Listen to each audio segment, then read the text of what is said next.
മാതാവിനും ഈശോയ്ക്കും 1000 നന്ദി.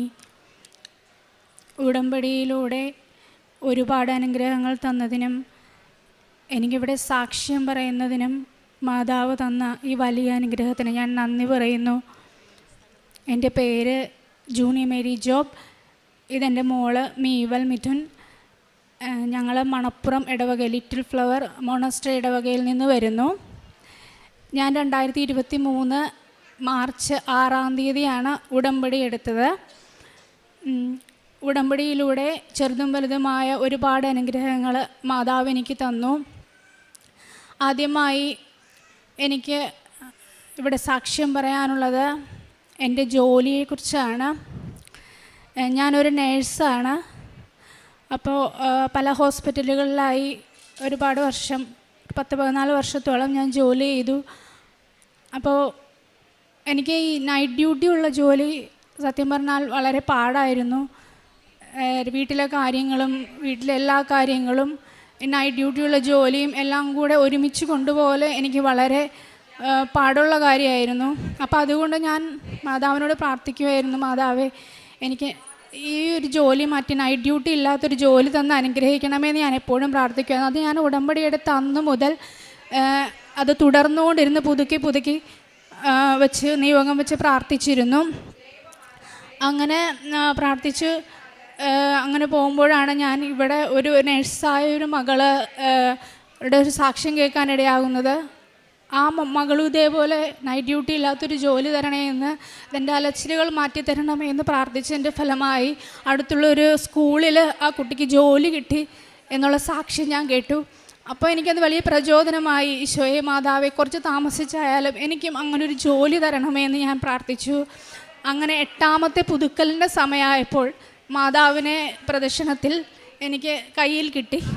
അപ്പോൾ ആ കിട്ടിയ നിമിഷം മുതൽ മാതാവിൻ്റെ കയ്യിൽ നിന്ന് പോകുന്ന സമയം വരെ ഞാൻ പ്രാർത്ഥിച്ചു, മാതാവേ എനിക്ക് ആ ജോലി എനിക്ക് നൈറ്റ് ഡ്യൂട്ടി ഇല്ലാത്തൊരു ജോലി തന്ന് അനുഗ്രഹിക്കണം, എൻ്റെ അലച്ചിലുകളൊന്ന് മാറ്റിത്തരണേ മാതാവേ എന്ന്. അപ്പോൾ അതിനോടുകൂടെ ഈ സാക്ഷ്യം കേട്ടതിന് ശേഷം ഞാൻ എൻ്റെ വീട്ടിൽ എൻ്റെ അടുത്തുള്ളൊരു സ്കൂളിൽ ഇതേപോലെ അപ്ലൈ ചെയ്തു. അവിടെ അങ്ങനെ ഒരു പോസ്റ്റൊന്നുമില്ല, എന്നാലും ഞാൻ അപ്ലൈ ചെയ്തു ഇങ്ങനെ. അപ്പോൾ ഈ മാതാവിനോട് 8ാമത്തെ ഉടമ്പടി പുതുക്കലിന് ശേഷം ഞാൻ പ്രാർത്ഥിച്ചു.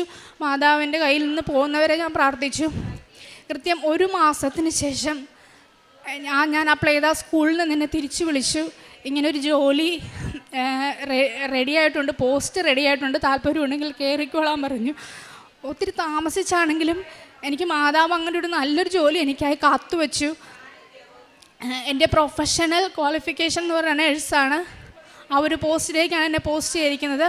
പക്ഷേ യോഗ്യതയില്ലാതിരുന്നിട്ടും ഒരു വലിയ പോസ്റ്റ് കൂടി മാതാവ് എനിക്കായി കാത്തുവെച്ചു. ഒരു PRO എന്ന പോസ്റ്റ്. ആ 2 പോസ്റ്റും എനിക്ക് മാതാവ് തന്നു. ഒരു നേഴ്സായ എനിക്ക് അങ്ങനെ ഒരു പോസ്റ്റ്, പിന്നെ എനിക്കൊരു ക്യാബിൻ. അങ്ങനെ ഞാൻ വിചാരിക്കാത്തതിനേക്കാളും വലിയൊരു ജോലിയാണ് മാതാവ് എന്നെ തന്നിപ്പോൾ അനുഗ്രഹിച്ചിരിക്കുന്നത്. അതിന് അമ്മ മാതാവിനോടും തിരുക്കുമാരോടും ഞാൻ ഒരുപാട് നന്ദി പറയുന്നു. പിന്നെ 2ാമത്തെ സാക്ഷ്യം എന്ന് പറഞ്ഞത് എൻ്റെ മോളെക്കുറിച്ചാണ്. അവൾക്ക് ശ്വാസമുട്ടലുണ്ടായിരുന്നു.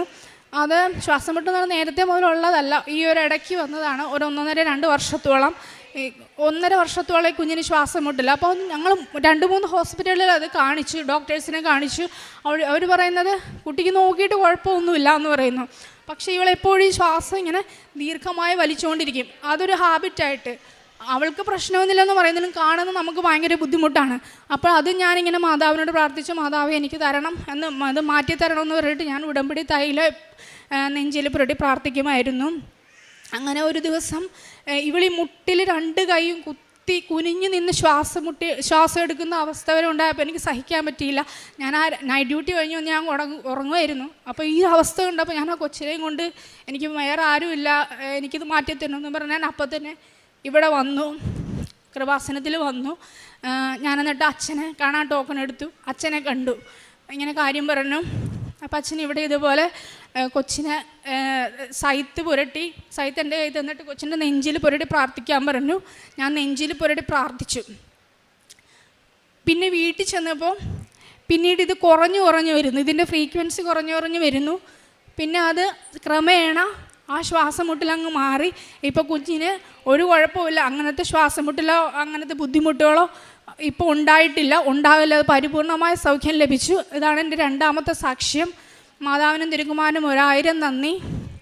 പിന്നെ മൂന്നാമതെന്ന് പറയുന്നത്, എനിക്ക് ഒരു വീടില്ലായിരുന്നു. ഞങ്ങൾ വാടക വീട്ടിലാണ് 5 വർഷമായിട്ട് താമസിക്കുന്നത്. അപ്പോൾ ഇതിന് മുന്നേ ഉടമ്പടിയിൽ നിയോഗം വെച്ച് എനിക്കൊരു സ്ഥലം വേണമെന്ന് ഞാൻ പ്രാർത്ഥിച്ചിരുന്നു. എനിക്ക് അങ്ങനെ മാതാവിൻ്റെ ഉടമ്പടിയുടെ മധ്യസ്ഥതയിൽ എനിക്ക് സ്ഥലം മേടിക്കാനുള്ള കൃപ മാതാവ് നേരത്തെ തന്നിരുന്നു.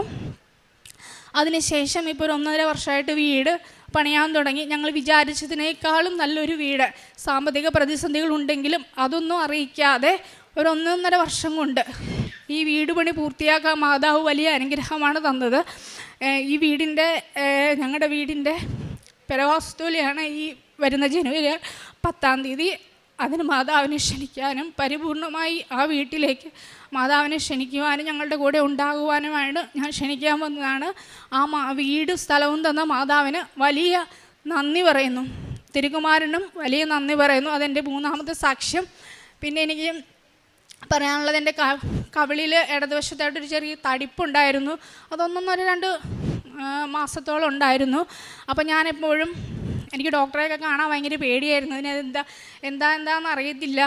അപ്പം ഞാൻ ഈ ഉടമ്പടി തൈലം പുറത്ത് കവിളിൻ്റെ പുറത്തും പുരട്ടും, ഉടമ്പടിയുടെ തേന് കവിളിൻ്റെ ഉള്ളിലും പുരട്ടി പ്രാർത്ഥിക്കുമായിരുന്നു. അങ്ങനെ കുറച്ച് നാൾ അപ്പം വിശ്വാസത്തോടെ തന്നെ ഞാൻ പ്രാർത്ഥിക്കും. അച്ഛൻ പറഞ്ഞ പോലെ വിശ്വാസ പ്രമാണം ചൊല്ലി ഞാനത് പ്രാർത്ഥിക്കുമായിരുന്നു. ക്രമേണ ആ തടുപ്പിൻ്റെ വലിപ്പം കുറഞ്ഞു വന്നു. ഞാനൊരു ഡോക്ടറെയും കാണിച്ചില്ല. കുറഞ്ഞ് അത് പരിപൂർണമായിട്ടും ഇപ്പോൾ ഭേദപ്പെട്ടു. ഇപ്പം അങ്ങനത്തെ ഒരു മുഴയോ ഒരു തടിപ്പോ ഒന്നും അവിടെ ഇല്ല. അപ്പം അങ്ങനെ നിരവധിയായ വീട്ടിലെ എല്ലാ ആരോഗ്യ പ്രശ്നങ്ങൾക്കും വീട്ടിൽ ആർക്കെങ്കിലും അസുഖങ്ങളുണ്ടായാലും ഞാൻ ആദ്യം ആശ്രയിക്കുക ഈ ഉടമ്പടി വസ്തുക്കളിലാണ്. ഞാൻ എവിടെയൊക്കെ അത് അപ്ലൈ ചെയ്തിട്ടുണ്ടോ എനിക്കതിന് ഇന്ന് വരെ ഒരു പരിഹാരം ഉണ്ടായിട്ടുണ്ട്. അത് ഉറപ്പാണ്. നമ്മൾ വിശ്വസിച്ച് പ്രാർത്ഥിക്കണമെന്ന് മാത്രമേ ഉള്ളൂ. ഇച്ചിരി താമസിച്ചായാലും നമ്മളത് തൊട്ട് ഉപയോഗിച്ച് പ്രാർത്ഥിച്ചിട്ടുണ്ടെങ്കിൽ, വിശ്വാസത്തോടെ പ്രാർത്ഥിച്ചിട്ടുണ്ടെങ്കിൽ അതിന് മാതാവ് ഒരു ഉത്തരം തന്നിരിക്കും. അത് മാറിയിരിക്കും. ചെറുതും വലുതുമായ ഒരുപാട് ആരോഗ്യ പ്രശ്നങ്ങൾക്ക് എനിക്ക് അത് ഉറപ്പിച്ച് പറയാൻ കഴിയും. അതൊരു പരിഹാരമായിട്ടുണ്ട്. നിത്യമായ ഒരു ആൻറ്റിബയോട്ടിക്കായി എൻ്റെ വീട്ടിൽ എല്ലാവർക്കും ഞാനത് ഉപയോഗിക്കുന്നുണ്ട്. പിന്നെ എനിക്ക് അറിയാവുന്നവർക്ക് ഞാനത് കൊടുക്കാറുണ്ട്. പിന്നെ വലിയ ആത്മീയ അനുഗ്രഹങ്ങൾ എനിക്ക് ദൈവം തന്നിട്ടുണ്ട്. അത് ഏറ്റവും വലിയൊരു അനുഗ്രഹമാണ് നിത്യമായി എനിക്ക് കുർബാനയിൽ പങ്കെടുക്കാൻ പറ്റുക എന്നുള്ളത്. എനിക്ക് വീടിൻ്റെ അടുത്താണ് ഞാൻ ഈ പറഞ്ഞ ജോലി കിട്ടിയിരിക്കുന്നത്. എനിക്ക് എല്ലാ ദിവസവും കുർബാനയ്ക്ക് പോകാനുള്ള ഒരു വലിയ അനുഗ്രഹം എനിക്ക് ദൈവം തന്നിട്ടുണ്ട്. അതിന് ഒരുപാട് ഞാൻ കടപ്പെട്ടിരിക്കുന്നു. അതുപോലെ തന്നെ പിന്നെ എനിക്ക് ബൈബിള് നിത്യേന കൃത്യമായി ഞാൻ അരമണിക്കൂർ ബൈബിള് വായിക്കും. അത് വായിച്ചില്ലെങ്കിൽ എനിക്കിപ്പോൾ അതൊരു ഹാബിറ്റായി തീർന്നത് കൊണ്ട് എനിക്ക് വായിച്ചില്ലെങ്കിൽ ഭയങ്കര ബുദ്ധിമുട്ടാണ്. അപ്പോൾ ഈശോയോട് എന്ത് കാര്യം ഉണ്ടായാലും ഈശോയോട് ഒരുമിച്ച് പോകാൻ എനിക്ക് സാധിക്കുന്നുണ്ട്. ഈശോയുടെ ഒരു പ്രസൻസ്, അമ്മ മാതാവിൻ്റെ പ്രസൻസ് എന്ത് തന്നെ പ്രതിസന്ധി ഉണ്ടായാലും ഈ ഉടമ്പടിയിലൂടെ ഈശോ ചേർത്ത് പിടിച്ചിട്ടുണ്ട്. ഒരു പരിഹാരം ഉണ്ടെന്നുള്ളത് എനിക്ക് ഉറപ്പാണ്. പിന്നെ അതുപോലെ തന്നെ പ്രേക്ഷിത പ്രവർത്തനങ്ങളായിട്ട് പത്രം എല്ലാ മാസവും ഞാൻ കൃത്യമായി മുടങ്ങാതെ വാങ്ങിച്ചു കൊടുക്കും. മറ്റുള്ളവർക്ക് പറ്റാവുന്നവരോടൊക്കെ ഓട്ടോറിക്ഷ സ്റ്റാൻഡിൽ അച്ഛൻ പറഞ്ഞതുപോലെ ഞാൻ ചെല്ലും. അവരോട് ഞാൻ പറയും. എനിക്ക് മടിയുണ്ടായിരുന്നു ആദ്യമൊക്കെ, പക്ഷെ എന്നാലും ഇപ്പോൾ അതൊരു ശീലമായിട്ടുണ്ട്. അപ്പോൾ അവർ തിരിച്ച് ചോദിക്കും, നിങ്ങൾക്ക് എന്തൊക്കെ അനുഗ്രഹങ്ങളാണ് കിട്ടിയത്? അപ്പോൾ എനിക്ക് കിട്ടിയത് പറയും. അങ്ങനെ ഞാൻ കൊടുക്കാറുണ്ട്. പിന്നെ കാരുണ്യ പ്രവർത്തികളെന്ന് പറയാനായിട്ട് എന്നെക്കൊണ്ട് കഴിയുന്നത് പോലെ പൈസ ആവശ്യമുള്ളവർക്ക് ചെറിയ രീതിയിലാണെങ്കിലും ഞാനത് കൊടുക്കും. പിന്നെ വൃദ്ധമന്ദിരത്തിലൊക്കെ പോയിട്ട് അവിടെ അമ്മച്ചിമാരുടെ അവിടെയുള്ള ചേച്ചിമാരുടെയൊക്കെ കൂടെ അവിടെയുള്ള അമ്മച്ചിമാർക്ക് കുളിപ്പിക്കുന്നതിനും അവരുടെ വസ്ത്രങ്ങൾ അലക്കുന്നതിനും അതുപോലെ തന്നെ അവരുടെ വീടും പരിസരവും ഒക്കെ വൃത്തിയാക്കി കൊടുക്കുന്നതിനും ഞാൻ ശ്രദ്ധിക്കാറുണ്ട്. അതൊക്കെയാണ് എനിക്ക് തന്ന കാരുണ്യ പ്രവർത്തികൾ, ഞാൻ ചെയ്ത കാരുണ്യ പ്രവർത്തികൾ. പിന്നെ ആത്മീയമായിട്ട് ഞാൻ ഒരുപാട് ഉന്നതിയിലേക്കാണ് ഇപ്പോൾ വന്നിരിക്കുന്നത്.